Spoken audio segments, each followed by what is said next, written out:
Imagine mo ang isang mundo na walang sikat ng araw, walang umaga, walang anino, walang langit, at tanging mga walang katapusang kadiliman lamang. Pero nakakagulat man, may mga ganito talagang mundo na umiiral. Nakatago sila sa kailaliman ng karagatan, sa ilalim ng sinaunang yelo, at sa mismong loob ng mundo. At ang mga lugar na ito ay hindi kailanman naabot ang liwanag, at kung may buhay man, ito ay nag-evolve sa ganap na kadiliman. Mula sa mga misteryosong kuweba na kung saan milyong-milyong taon ang nakaiwalay sa labas ng mundo, hanggang sa mga pinakamadilim na bahagi ng dagat at mga nagyayelong lawa na nakabaon sa ilalim ng Antarctica. Ang mga nakatagong mundong ito ay ilan lamang sa mga pinaka-estranghero at pinakadayuang tanawin sa ating planeta. Pero bago natin simulan yan, kung bago ka pa lamang sa aming channel, huwag mo sana kalimutan na mag-subscribe para naman lagi kang updated sa mga ganitong uri ng video. Mariana Trench, Challenger Deep.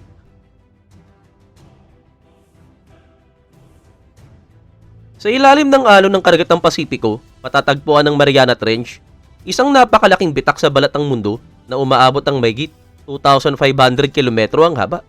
Sa pinakamalalim nitong bahagi, ang Challenger Deep, bumabagsak ang sahig ng dagat sa halos 11 kilometro sa ilalim ng antas ng dagat. Sobrang lalim nito na kung saan kapag inilagay ang Mount Everest sa loob, ang tuktok nito ay mananatiling mahigit 2 kilometro pa rin ang lubog sa tubig. Walang kahit anong katiting ng sinag ng araw ang nakakaabot sa lalim na ito. At ang mundong naroroon ay binubuo ng ganap na kadiliman, halos nagyayelong lamig, at hindi maiisip na pressure na mahigit 1,000 beses na mas matindi kaysa sa pressure sa ibabaw. Sapat para durugin ng halos anumang hindi kayang maghanap. Pero sa kabila ng matinding kondisyon na ito, nakahanap pa rin ng paraan ng buhay.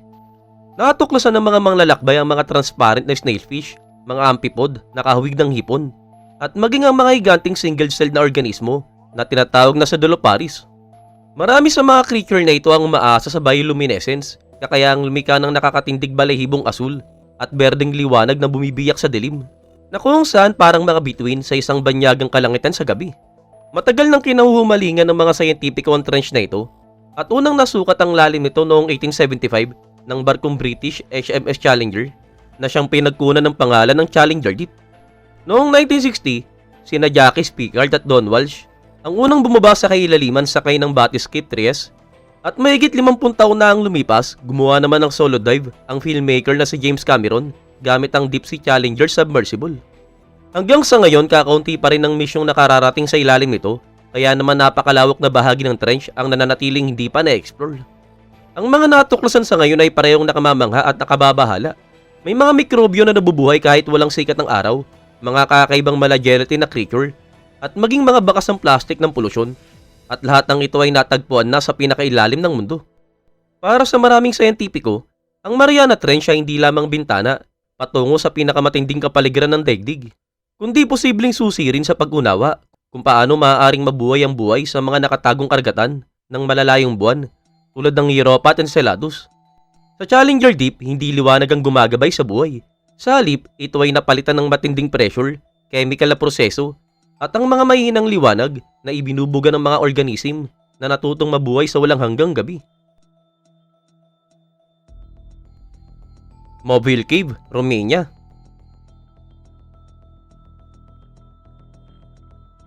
Malalim sa ilalim ng kapatagan ng Timog Silaang Romania, matatagpuan ang Mobile Cave, isang subterranean na labyrinth na ganap na nakahiwalay sa labas ng mundo sa loob ng mahigit 5.5 million years. Aksidente itong natuklasan noong 1986 habang isinasagawa ang karaniwang geological work, at ang natagpuan ng mga scientifico sa loob ay walang katulad sa anumang nasa ibabaw. Hindi kailanman nakapasok ang sikat ng araw dito, kaya ang kuweba ay nalubog sa permanenteng kadiliman. Ang hangin dito ay puno ng carbon dioxide, methane at hydrogen sulfide, habang ang antas ng oxygen ay nasa 1/3 lamang ng normal, mga kondisyong nakamamatay para sa karamihan ng tao at hayop. Gayunpaman, umusbong at namuhay ang buhay sa kakaibang kapaligiran na ito. Ang ecosystem ng kuweba ay hindi umaasa sa araw, kundi sa chemosynthesis, na kung saan kumukuha ng energy ang mga bakterya mula sa reaksyong chemical na mayroong kinalaman sa sulfur at methane. Ang mga bakterya ang nagsisilbing pundasyon ng food chain na sumusuporta sa mga natatanging species ng arthropods, kabilang ang mga bulag na gagamba, maliliit na centipede at isopod, at marami sa kanila ay hindi matatagpuan kahit saan sa mundo. Dahil sa lubos na kadiliman, unti-unting nawala ang paningin ng mga creature na ito sa loob ng million of years. at umaasa sila sa antena at chemical sensing upang makagalaw at manguli. Ang Moville Cave ay isa pa ring buhay na laboratorio para sa pag-unawa sa evolution sa ganap na isolation. Ang pare-parehong temperatura, mataas na lumigbig at kapaligirang mayaman sa chemical ay nagbibigay daan sa mga species na mag-evolve ng hiwalay na bumubuo ng isang ecosystem na nagbibigay ng mahalagang pananaw kung paano maaaring mabuhay ang buhay sa ibang planeta o buwan kahit walang sikat ng araw. Sa bawat sulok ng kuweba na ito ay mayroong kwento ng katatagan, adaptation at kaligtasan sa isang mundong hindi pa kailanman nasinaga ng liwanag at hindi pa nararanasan ng presensya ng tao. Lake Baikal Depths, Russia. Matatagpuan sa timog Siberia, ang Lake Baikal ay hindi lamang ang pinakamalalim na freshwater lake sa buong mundo na umaabot ng halos 1,642 meters ang lalim, kundi isa rin sa pinakamatanda na tinatayang mayroong edad na 25 million years. Sa lalim na lampas 1,000 meters, hindi na nakakapasok ang sikat ng araw, kaya ang mas mababang bahagi ng lawa ay nababalot ng walang hanggang kadiliman.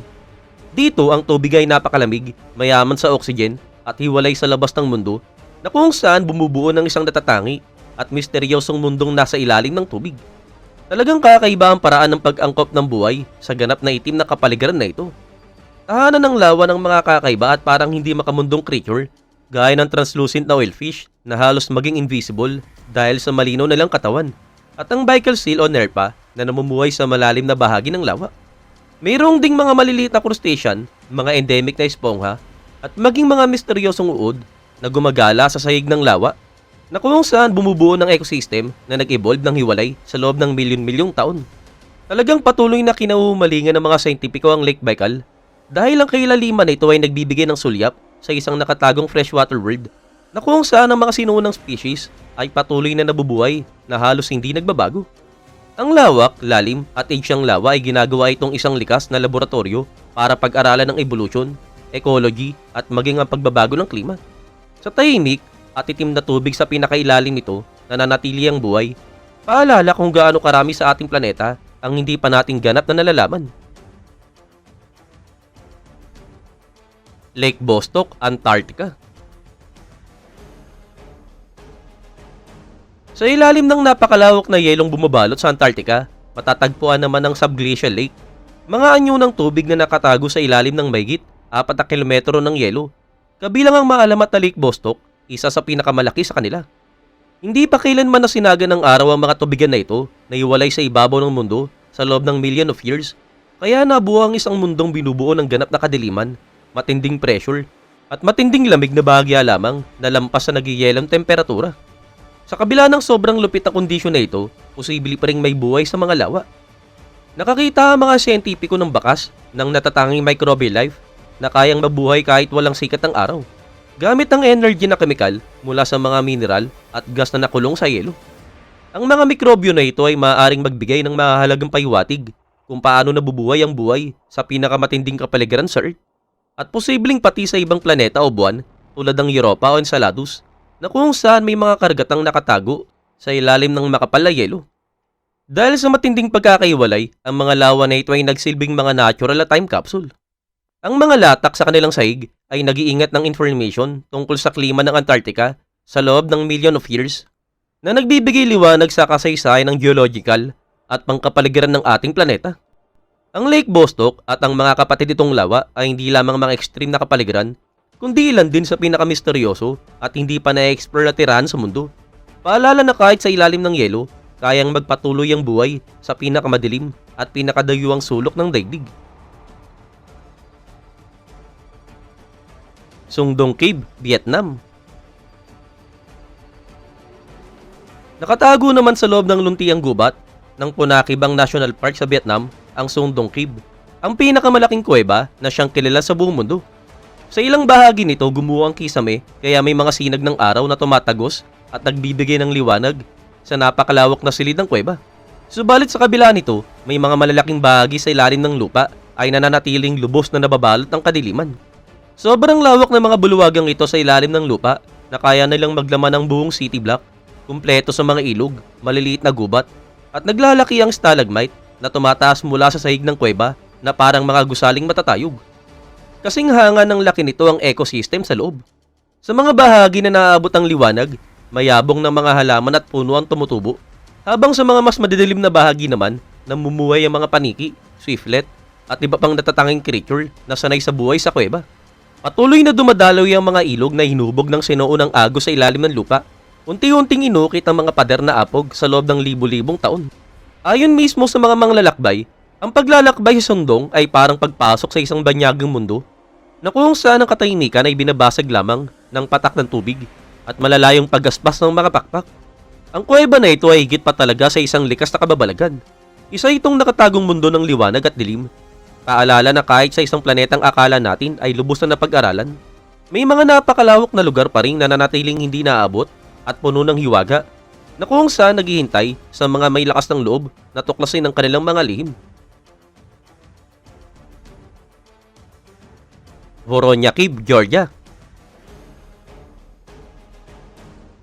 Sa mga masungit ng kabundukan ng Republic of Georgia, matatagpuan ang Covera Cave, na siyang kilala rin bilang Voronezh Cave, ang pinakamalalim na kuweba na kailanman na na-explore sa mundo. Umaabot ito ng mahigit 2,000 metro pababa sa ilalim ng lupa, na kung saan ang paikot-ikot ng mga lagusan at matatarik na patayong lampasang bato ay bumubuo ng isang subterranean labyrinth na hindi kailanman naabot ng sikat ang araw. Sa ganitong lalim, ganap na umaasa ang mga manglalakbay sa artificial na ilaw. Ang kanilang mga headlamp at parol ay nagbubuga ng kumikislap na liwanag na lumilika ng mahabang anino sa mga pader na hinubog ng dumadaloy na tubig sa loob ng million of years. Isa itong mundo ng matinding kondisyon na habang mas bumababa ka, bumabagsak ang temperatura, numinipis at nagiging mahulumigmig ang hangin. At ang stalactite at stalagmite at ang mga talon sa ilalim ng lupa ay lumilitaw na parang strukturang hindi makamundo sa gitna ng dilim. Sa kabila ng kadiliman, may buhay pa ring nananatili. May mga bulag na insekto, gagamba, at mga koloni ng mikrobyo na kayang mabuhay kahit walang liwanag at sustansyang galing sa ibabaw ng mundo. Ang bawat paglalakbay sa Covera Cave ay isang paglalakbay sa mundong ilan lamang ang nakakita. Paalala kung gaano kalawak at kalalim ang mga nakatagong madidilim na lugar sa ating planeta. Catacombs of Paris, France. Sa ilalim naman ng abalang mga lansangan ng Paris, nakatago ang isang mundong puno ng anino at katahimikan. Ang Catacomb of Paris ay isang napakalawak na labyrinth ng mga lagusan na umaabot ng daang-daang kilometro. Sa loob ng mga underground corridor na ito, nakahimlay ang mga labi ng humigit kumulang 6 na milyong katao, maingat na inayos sa mga nakakakilabot na hugis, isang malagim na patunay ng daang-daang taong kasaysayan. Malayo sa liwanag ng mga kalsada, sa ibabaw, ang mga lagusan ay nalubog sa ganap na kadiliman, na binabasag lamang ng mga mahihinang liwanag ng mga parol na dala ng mga bumibisita at manglalakbay. Original na mga aquarium ang catacombs, subalit, noong huling bahagi na ika-18 siglo, ginamit ang mga ito bilang huling hantungan ng mga labi mula sa mga siksik at umaapaw na sementeryo ng Paris. Sa kasalukuyan, ang paglalakad sa mga lagusang ito ay parang pagpasok sa ibang panahon, isang lugar na kung saan ramdam ang bigat ng kasaysayan at bawat ingay ay tila may ikinukwentong nakaraan. Malamig, tahimik at misteryoso, ang catacomb ay isang matinding paalala ng kamatayan at paglipas ng panahon, isang mundong nasa ilalim ng lupa na kung saan hindi naaabot ang liwanag at ang nakaraan ay nananatiling nakapreserba magpakailanman. Black Sea Anoxic Zone. Sa ilalim ng mga alon ng Black Sea, nagsisimulang lumitaw ang isang madilim na mundo sa lalim na humigit kumulang 200 metro pababa, na kung saan hindi na nakakapasok ang sikat ng araw at ang oxygen ay halos ganap nang nawawala. Ang misteryosong patong na ito ay kilala bilang Anoxic Zone, isang ganap na itim na kaharian sa ilalim ng dagat, nakakaiba sa alimang bahagi ng karagatan, at kung saan halos walang komplikadong anyo ng buhay ang kayang mabuhay. Ang ecosystem dito ay pinaghaharian ng mga special na bakterya na kumakain ng sulfur at iba pang chemical na siyang bumubuo ng pundasyon ng isang kakaiba at tila multong food chain.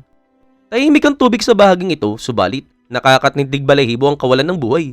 Isang saig ng karagatan na kung saan ang mga organic na bagay mula sa itaas ay unti-unting nabubulok, lumilika ng chemical na sabaw na tanging mga pinakamatitibay na mikrobyo lamang ang kayang pagtiisan.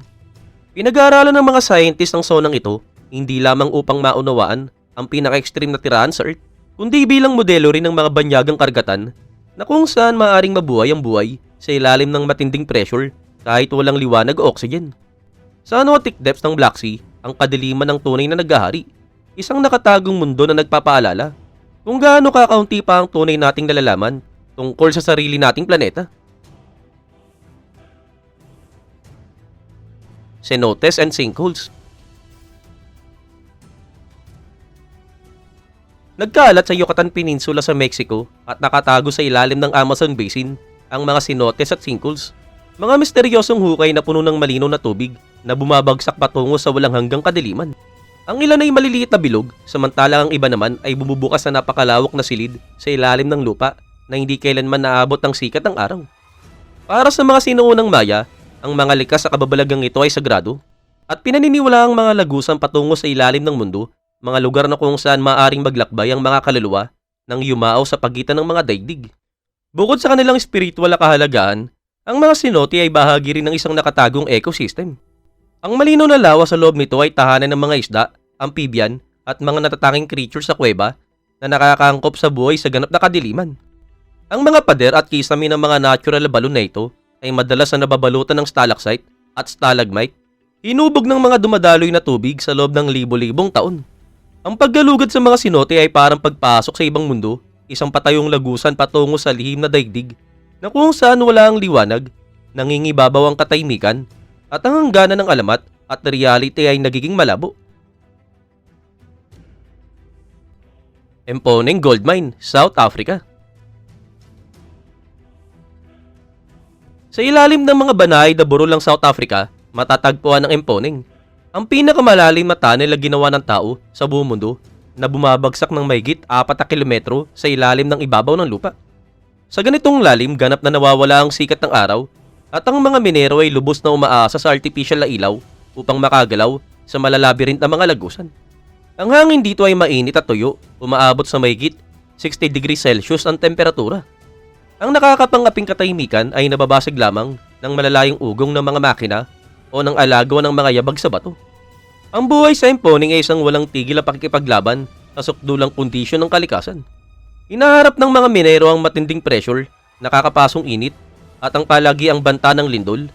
Kaya naman ang bawat pagbaba sa madilim na lagusan ay isang paglalakbay sa mundong ilan lamang ang personal na nakaranas.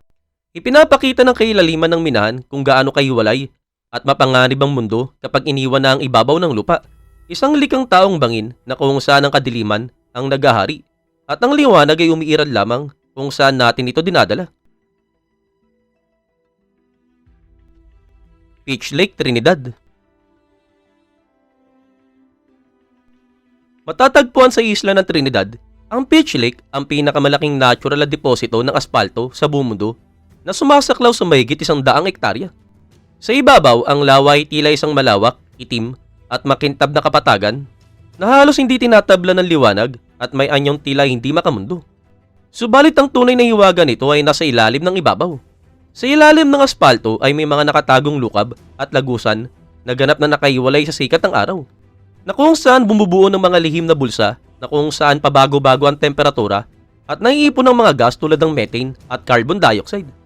Bagaman kakaunti pa lamang ang naikot sa mga underground chamber na ito, naniniwala ang mga siyentipiko na maaari itong maging tahanan ng microbial na buhay na kayang mabuhay sa matinding kondisyon na walang liwanag, gamit ang hydrocarbon at mineral sa aspalto bilang pinagkukunan ng energy.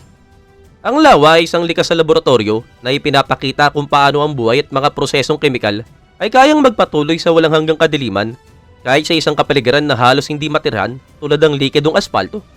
Ang paglalakad sa ibabaw nito ay para bang nakatayo ka sa isang dayong tanawin. Subalit ang nakatagong lalim ay nagpapaalala sa atin na sa ilalim ng kahit pamilyar na teritoryo, ang daigdig ay nagtatago ng buong mundo na nababalot ng kadiliman. Great Blue Hole, Belize. Sa baybayin ng Belize, matatagpuan ang Great Blue Hole, isang kakaiba na bilog na sinkhole na higit 120 meters ang lalim at mahigit 300 metro ang lapad. Mula sa itaas, ito ay tila isang perpektong asul na bangin na pinalilibutan ng mas magaan na turkesa na tubig. Subalit kapag bumaba ka sa ilalim, matutuklasan mo ang isang mundong ganap na madilim. Ang sikat ng araw ay nakakapasok lamang sa ilang metro sa ibabaw, samantala ang karamihan ng butas ay nalubog sa anino na nagdadala sa mga divers sa isang banyagang underwater realm. Sa loob, makikita ang stalactite, stalagmite, at sinaunang limestone formation na nagkukwento ng panahon noong ang kuweba ay nasa ibabaw ng dagat milyong taon na ang nakalipas bago ito nalunod sa pagtaas ng tubig. Ang kadiliman dito ay talagang sobra na kung saan ang mga manglalakbay ay ganap na umaasa sa artificial na ilaw upang makagalaw na nagbubunyag ng mga kakaibang marine species na nakakaangkop sa mababang liwanag. Ang Great Blue Hole ay hindi lamang isang geological na kababalagan. Isa rin itong bintana patungo sa madilim na nakaraan ng daigdig na kung saan hindi kailanman nakarating ang liwanag at ang mga misteryoso ng evolution at geology ay nananatiling nakatago sa anino.